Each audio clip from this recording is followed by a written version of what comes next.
An object has moved through a distance can it have zero displacement. कहा जा रहा है एक कोई ऑब्जेक्ट है जो कि मूव कर रहा है थ्रू ए डिस्टेंस, अगर थोड़ा सा भी अगर डिस्टेंस अगर वो कवर कर रहा है तो क्या उसका डिस्प्लेसमेंट जीरो हो सकता है? अगर हो सकता है तो support your answer with an example, एक एग्जाम्पल के साथ कीजिए। चलिए हम एक बात करते हैं, बहुत सारे ऐसे कंडीशन हैं, अगर वो डिस्टेंस अगर कुछ कवर कर रहा है तो उसका एक हो सकता है। जैसे मान लीजिए कोई यहाँ से यहाँ तक चला ए से, ठीक है, आपको बी तक, यहाँ से यहाँ तक चला, फिर आपको यहाँ से सी तक चला, फिर वो सी से आपका आकर के डी यही ए पॉइंट पर आ जाए, तो वो क्या होगा? यहाँ पर आपको डिस्प्लेसमेंट क्या देखने को मिलेगा? जीरो देखने को मिलेगा, क्योंकि वो इनिशियल यहीं से स्टार्ट किया था और वापस यहीं पर ए पर आकर के पहुंच गया। तो आपको यहाँ पर डिस्प्लेसमेंट क्या देखने को मिलेगा? जीरो। और भी एक एग्जांपल हो सकता है, चलिए एक एग्जांपल है, कोई एक ऐसा जगह है जहाँ ये ऊपर में गोल जगह पर खड़ा है और ये वापस ये एक जगह के आकर के ये गोल गोल घूम रहा है, और ये जब आएगा, ये जब इस तरह से जाएगा तो ये इतना दूर चक्कर लगा करके जब ये एक राउंड आएगा और एक राउंड आकर के ये जब ये इस जगह पर वापस आएगा तो इसका इनिशियल पोजीशन भी वही था और फाइनल पोजीशन भी वही था। और जब इनिशियल पोजीशन और फाइनल पोजीशन जब बराबर हो जाए ना, तो हम ऐसे सिचुएशन को, ऐसे डिस्टेंस को क्या कहेंगे हम लोग? ऐसा डिस्प्लेसमेंट क्या हो जाएगा? उसका डिस्प्लेसमेंट क्या हो जाएगा? जीरो हो जाएगा। ठीक है, yes, N object which has moved through a distance, वो तो अगर वो कोई भी डिस्टेंस कवर कर रहा है तो उसका जीरो डिस्प्लेसमेंट हो सकता है। कब? जब वो कम बैक, वो वापस आ जाए अपने इनिशियल पोजीशन पर। जब वो अपना इनिशियल पोजीशन पर आ जाएगा तो क्या हो जाएगा? वो आपको वो सेम हो जाएगा उसका, ठीक है, मतलब वो डिस्प्लेसमेंट जीरो हो जाएगा। जैसे एक एग्जांपल अगर हम लेते हैं कि if a person jokes in a circular park, एक सर्कुलर पार्क, जैसे कि ये वाला जो आपको एग्जांपल अभी आपको ऊपर में समझाया गया है, ये सर्कुलर पार्क में वो घूम रहा है which is circular and complete कर रहा है वो वन राउंड, एक राउंड कर रहा है, तो उसका इनिशियल और फाइनल पोजीशन क्या होगा? वो सेम होगा। इस प्रकार उसका डिस्प्लेसमेंट क्या हो गया? जीरो। तो ये क्वेश्चन समझ में आया? ये आपका एनसीईआरटी क्वेश्चन, ये वाला आपको क्वेश्चन क्लियर हो गया। चलिए सेकंड क्वेश्चन पढ़ते हैं। A farmer moves along the boundary of A square, यानी एक स्क्वायर वाला एक बाउंड्री है, ठीक है, एक स्क्वायर फील्ड का एक बाउंड्री है जिसका साइड क्या है? 10 मीटर, ठीक है, इन 14 सेकेंड को। यानी कि वो जो मूव कर रहा है, वो जो फार्मर है, वो जो किसान है, वो अपने जो उसका जो खेत है वो उसका किस तरह का स्क्वायर है और वो 10 मीटर साइड है। उसका जो साइड है ना वो क्या है? 10 मीटर है। और वो सो कितने समय में वो सो घूम करके वो कंप्लीट कर रहा है? वो 40 सेकेंड में। What will be the magnitude of displacement, जो डिस्प्लेसमेंट का जो वैल्यू पूछा जा रहा है of the farmer at the end of 2 minutes 20 second, 2 minute 20 second के बाद उसका initial from his initial position, उसके इनिशियल पोजीशन से क्या होगा? चलिए इसको पहले तो सवाल को बनाते हैं। पहले बहुत लोग तो इसके ड्रॉ ही नहीं कर पाते हैं, तो पहले तो उसको समझते हैं। ए से स्टार्ट करते हैं। क्या करते हैं? देखिए ये जो फार्मर है, ए से यहाँ पे मान लीजिए ये फार्मर होगा, क्या होगा? यहाँ पे ये फार्मर है और ये ए से स्टार्ट किया है, ए से स्टार्ट किया है, फिर वो बी तक गया, बी से वापस कहाँ गया? सी तक गया, सी से वापस डी तक गया, डी से वापस यहाँ आया, ठीक है। और ये आपको एक राउंड करने में उसको कितना समय लग रहा है? एक राउंड करने में उसको 40 सेकेंड लग रहा है। एक राउंड में उसको 40 सेकेंड लग रहा है, तो पूछ रहा है कि 2 मिनट 20 सेकेंड में उसको वो कितना राउंड हो जाएगा? तो ठीक है, देखते हैं। इसको हम लोग क्या करते हैं? x लिखते हैं और क्रॉस मल्टीप्लिकेशन करने से x बराबर क्या आ जाएगा? 2 मिनट 20 सेकेंड को लिख सकते हैं ना 140 सेकेंड। तो जब ये 140 सेकेंड इससे गुना होगा और x इससे गुना हो जाएगा तो x बराबर आ जाएगा 140/40, जो कि कटने के बाद आ जाएगा 3.5 राउंड, यानी कि 3 राउंड तो कंप्लीट हो जाएगा।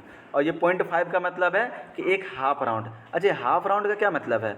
अगर ये इस तरह से अगर वो कवर कर रहा था तो यानी वो इतना दूर जो है आपको कंप्लीट में से ये इतना दूर गया है। वो कितना है?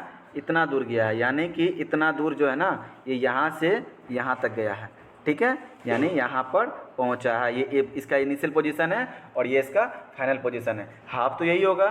ये कहा जा रहा है जब यहाँ तक पहुँच जाएगा ना, ठीक है, यानी कि हाफ है, तो यानी कि ये आपका 10 मीटर था, ये आपका साइड, और ये आपका 10 मीटर था, यानी इनिशियल पोजीशन यहाँ है और फाइनल पोजीशन यहाँ है। तो पूछ रहा है डिस्प्लेसमेंट क्या होगा? तो डिस्प्लेसमेंट हम लोग राइट ट्रायंगल का हम लोग को पाइथागोरस थ्योरम से निकाल लेंगे। पाइथागोरस का थ्योरम क्या कहता है?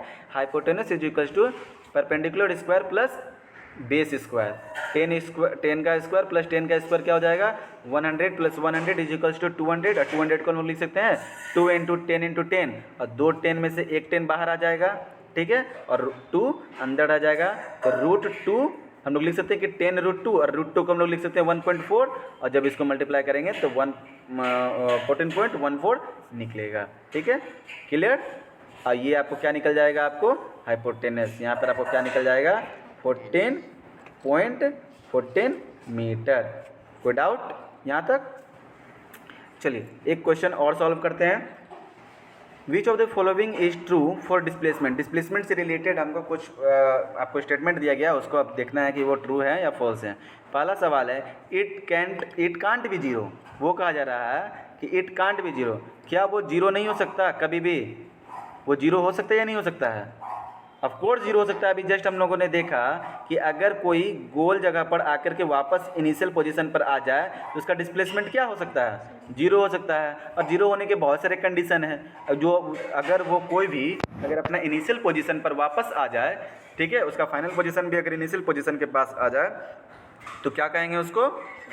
जीरो कहेंगे। उसका डिस्प्लेसमेंट क्या होगा? जीरो। तो यानी कि ये वाला स्टेटमेंट गलत है। इट कांट भी जीरो का गलत हो गया, इट कैन भी जीरो होना चाहिए, ठीक है। कहा जा रहा है इट्स मैग्नीट्यूड, जो इसका मैग्नीट्यूड है, जो इसका वैल्यू है, it's greater than the distance travel by the object.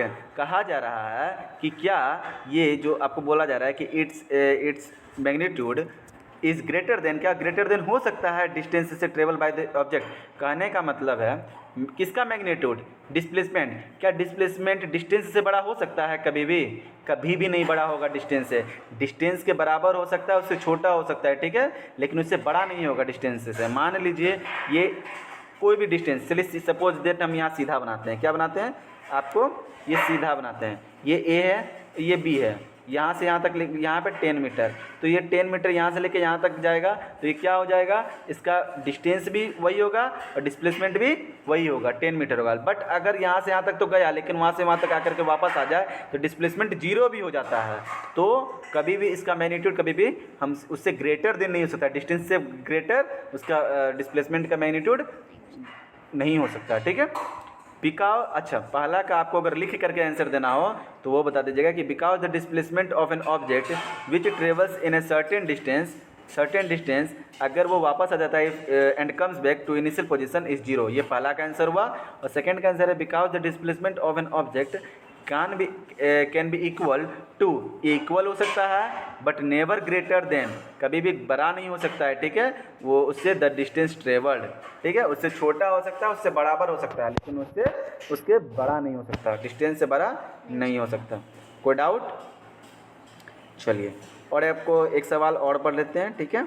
चलिए एक सवाल है distinguish between speed and velocity.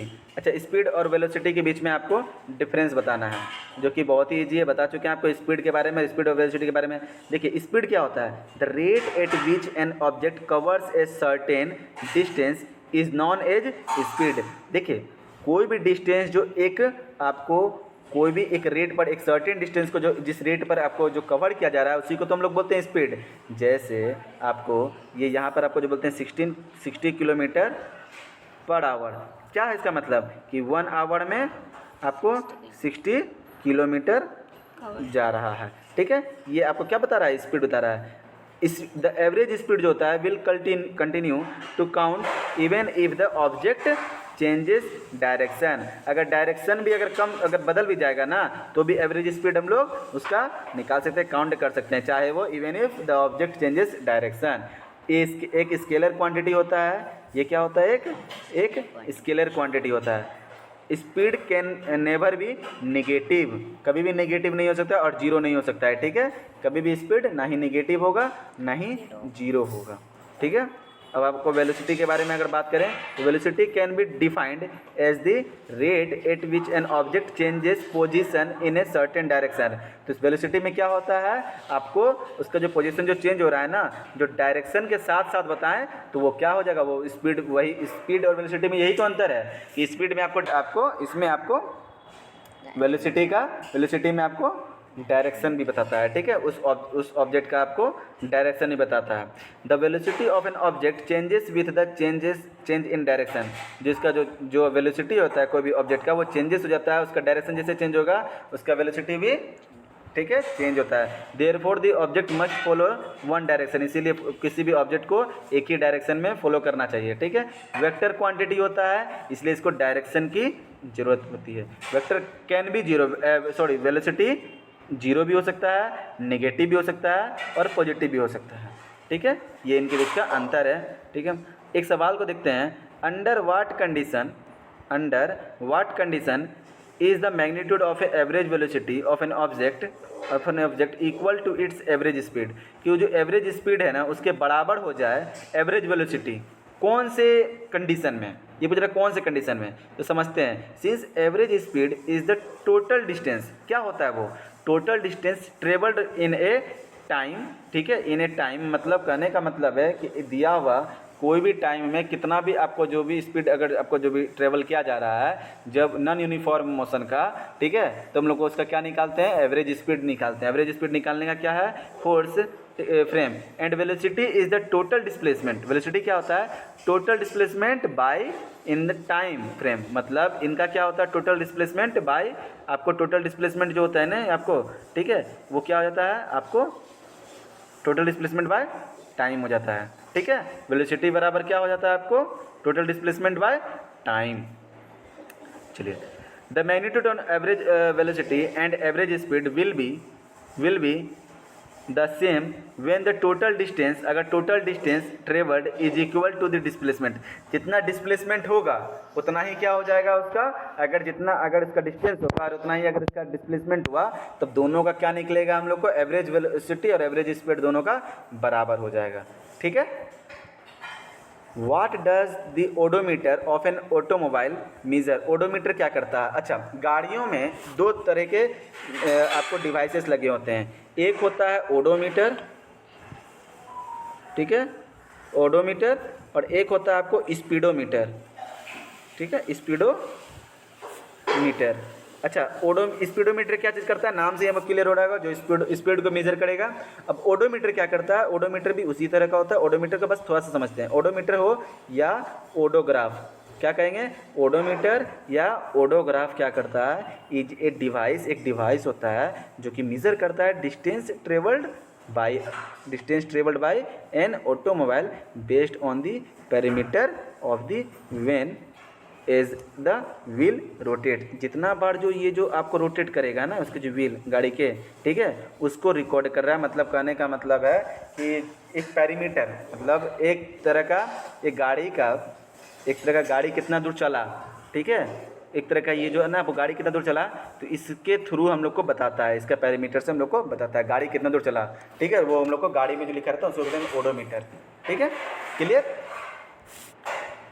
हम लोग गाड़ी कितना दूर चला जो टोटल डिस्टेंस बताता है वो होता है ओडोमीटर, और स्पीडोमीटर क्या होता है जो स्पीड को मेजर करे। What does the path of an object look like, ठीक है, when it is in uniform motion, अगर वो यूनिफॉर्म मोशन में है तो उसका पाथ कैसा होगा, उसका रास्ता कैसा होगा, उस ऑब्जेक्ट का रास्ता कैसा होगा। यूनिफॉर्म मोशन का रास्ता कैसा होगा, बहुत ही ईजी होगा। अभी बताएं कि वो स्ट्रेट लाइन में होगा, अभी जस्ट बताएं कि यूनिफॉर्म मोशन का आपको, यूनिफॉर्म मोशन क्या होता है, यूनिफॉर्म मोशन का आपको ऐसा सीधा दिखेगा, स्ट्रेट होगा, ठीक है। ड्यूरिंग एन एक्सपेरिमेंट, ठीक है, एक सवाल है, during an experiment A signal from A spaceship, एक सिग्नल दे रहा है, spaceship reached the ground station in 5 minutes, एक सिग्नल है जो कि ग्राउंड स्टेशन पर पहुंच रहा है कितने समय में, 5 मिनट्स में पहुंच रहा है, ठीक है। सवाल बहुत ही ईजी है, देख के घबराना नहीं है, 5 मिनट्स में समझ लीजिए, बस ग्राउंड पर पहुंच रहा है। What was the distance of the spaceship, distance पूछ रहा है उस स्पेसशिप का जो ग्राउंड स्टेशन पर पहुंच रहा है, यानी कि यहाँ से यहाँ तक जो पहुंच रहा है ना इसका डिस्टेंस पूछ रहा है, ठीक है। तो क्या कहा जा रहा है कि the signal travels at the speed of light, ठीक है, जो सिग्नल जो ट्रेवल कर रहा है ना उसका स्पीड दे दिया गया है जो कि कितना होता है, स्पीड ऑफ लाइट 3 × 10⁸ मीटर पर सेकेंड, ठीक है। ये लाइट चैप्टर में आपको क्लियर किया गया है, ठीक है। तो क्या होता है आपको, speed is equal to distance upon time. तो आपको पहले तो डिस्टेंस ये आपको स्पीड दिया हुआ है, डिस्टेंस पूछा है, टाइम आपको दिया हुआ है 5 मिनट, तो आपको 3 × 10⁻³ मीटर पर सेकेंड, आपको मिनट को किस में बदलना है, सेकेंड में बदलना है, डिस्टेंस बाय 300 सेकेंड, और ये इसके साथ गुना हो जाएगा और डिस्टेंस निकल जाएगा। डिस्टेंस बराबर क्या हो जाएगा, 3 × 10⁸ मीटर पर सेकेंड और इंटू 300 मीटर। ठीक है, तो आपका यहाँ पे क्या हो जाएगा, डिस्टेंस क्या निकल जाएगा, 3 × 3 हो जाएगा 9, और यहाँ पर 100 जो बाहर आएगा उसका हो जाएगा 10⁻², तो टोटल कितना हो जाएगा 10⁻10 मीटर। तो 9 × 10⁻10 मीटर इसका डिस्टेंस हो जाएगा। ठीक है, चलिए ये सवाल कुछ सवाल थे एनसीईआरटी के जो कि आपको समझ में आ गए होंगे। आई होप कि यहाँ तक आपका सवाल में कोई प्रॉब्लम नहीं हुआ होगा। चलिए ठीक है।